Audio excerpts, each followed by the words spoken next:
सोचो जरा, कल्पना करो, कभी सोचते हैं?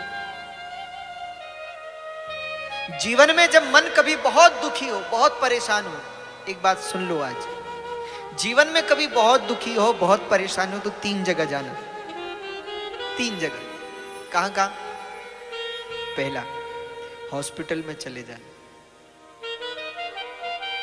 देखना, और फिर खुद को देखना कि क्या क्या मिला है, लोगों के पास क्या नहीं है।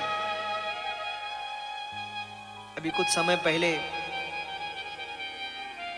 एक बहुत अच्छा संस्थान है, नारायण सेवा संस्थान, काफी सेवा करता है समाज की। तो उदयपुर जोधपुर में उनका काफी बड़ा हॉस्पिटल है, तो उन्होंने हमें बुलाया था कि आप आइए, तो हम गए हुए थे वहां। हमने देखा छोटे छोटे बच्चे जिनके पैर नहीं, बिल्कुल इतने इतने छोटे छोटे बच्चे जिनके हाथ नहीं, कई कई बहनें जिनकी आंखें नहीं है, कई भाई जो बोल नहीं सकते। उस दिन तुम्हें याद आएगा कि भगवान ने हमें क्या क्या दिया है, कितना कुछ दिया है। तो पहला, हॉस्पिटल में जाना। दूसरा, अगर कभी दुख हो तो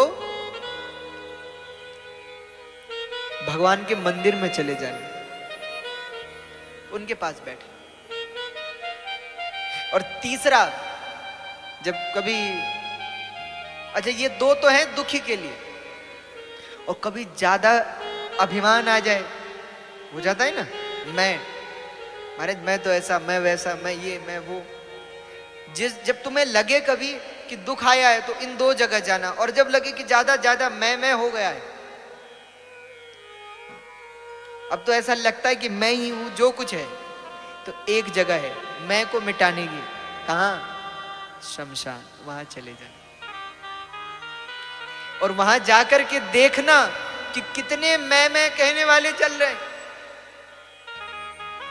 वहां। अच्छा, शमशान में ना तो कोई ऊंचा है, ना कोई नीचा है, ना कोई बड़ा है, ना कोई छोटा है, कोई नहीं, ना कोई सेठ साहूकार है और ना कोई निर्धन है, ना कोई पढ़ा लिखा है, ना कोई गंवार है, सब बराबर एक ही चिता पे जल रहे हैं सब।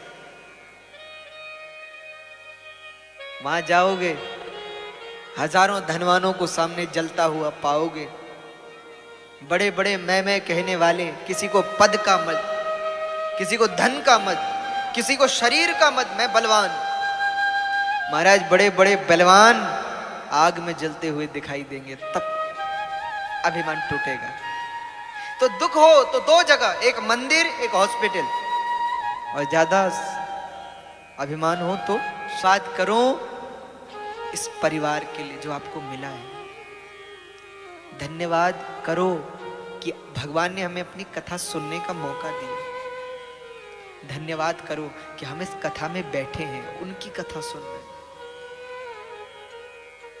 धन्यवाद करो कि भगवान ने हमें कथा में बुलाया है। यहां बिन बुलाए नहीं आए हो, ऐसा कभी मत सोचना कि हम बिन बुलाए आए कथा में। बिन बुलाए नहीं आए, उसने बुलाया, खींच करके लाया है, तभी तो बैठे हो। तो भैया, जीवन में दोनों धर्म होने चाहिए, लौकिक और वैदिक। ना तो तुम्हारे जीवन में लौकिक धर्म हावी हो जाए कि संसार में ही इतने व्यस्त हो गए कि भगवान को याद ही ना कर सके। और देखो दूसरा, कई बार वैदिक धर्म वाले को भी समझना चाहिए। देखो, मान लो घर में बच्चे बीमार हैं, घर में सब भूखे हैं, वो कह रहे कि भोजन बनाओ, और तुम कह रहे हो कि रुक जाओ, हम 2 माला जपेंगे तब बनाएंगे।